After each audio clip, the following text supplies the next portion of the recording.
ქვეყნის საერთაშორისო იზოლაციამ ტურიზმს საქართველოში დიდი დარტყმა მიაყენა. ზამთრის სეზონი ფაქტობრივად ჩავარდა ტუროპერატორების სახლში სხედან. ოცნების არაევროპულმა კურსმა ქვეყანას ყველაზე მაღალ ბიუჯეტიანი დასავლური ტურისტები წაართვა.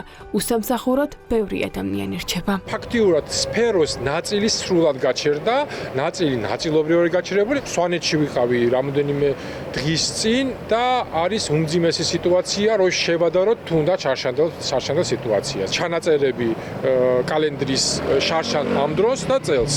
როგორც სადა დედამიწა, ისე განსხვავებული. ცარიელია სამთო საცხლამურო კურორტების ნაწილი, მაგალითად სვანეთს ვიზიტორები თითქმის არ ჰყავს. შედარებით უკეთესი მდგომარეობაა გუდაურში, თუმცა მთის კურორტები ძირითადად რუს და აღმოსავლეთის ქვეყნების დამსვენებლებს მასპინძლობენ და არა ევროპელ ტურისტებს.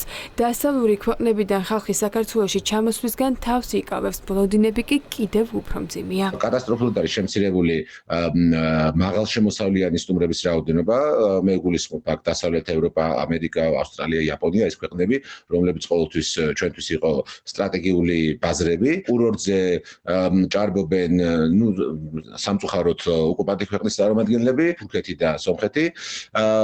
ასევე შეინიშნებიან ინდოეთიდან სტუმრები, არაბეთის ქვეყნებიდან და ის ევროპელები თუ ასე ვთქვათ, მაღალშემოსავლიანი ქვეყნის მოქალაქეები, რომლებიც ყოველთვის ჩამოდიოდნენ გუდაურში აქტიურად, მათი რაოდენობა არის მინიმუმამდე დასული. ტურისტის დაკარგვასთან ერთად კვდება ბიზნესით, სასტუმროებს და რესტორნებს ქვეყანაში შექმნილმა განუკითხაობამ და საპროტესტო მოვლენებმა მძიმე დარტყმა მიაყენა. ახლა სფერო თავის გადარჩენის რეჟიმზეა. ის რომ ხალხში სადღესასწაულო განწყობა არ არის, სტუმარ მასპინძლობის სექტორში ყველაზე კარგად ჩანს. ბიზნესი დღეს არის გაყინულ მდგომარეობაში. მისი ეფექტურობა არის წარსულიდან და მომავლისკენ მისი მზერა არის შეფერხებული და შესაბამისად ის რა იქნება მომავალში და თუ რა პერსპექტივაში იქნება დანახული, უბრალოდ რთული განსაჭვრეტი არის.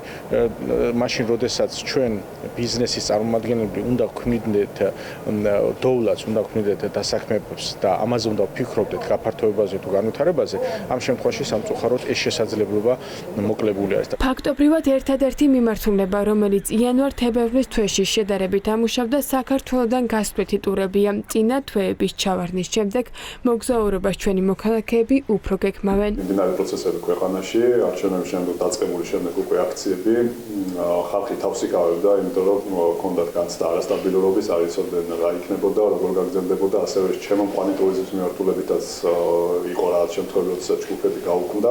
წლების მერე საკმაოდ რადიკალურად შეიცვალა სიტუაცია, ხალხმაც უკვე ძალიან ადრევად დაიწყო ჯავშნების გაკეთება, მოგზაურობა დაგეგმეს როგორც იანვარ-თებერვალში, ასევე ზაფხულის მიმართულებით და აქციები, რა თქმა უნდა, არასტაბილური ფონდი, რა თქმა უნდა, მოქმედებს. პოლიტიკური ჩიხი ქვეყანას და ქვეყნის ეკონომიკას მძიმე ფასად უჯდება.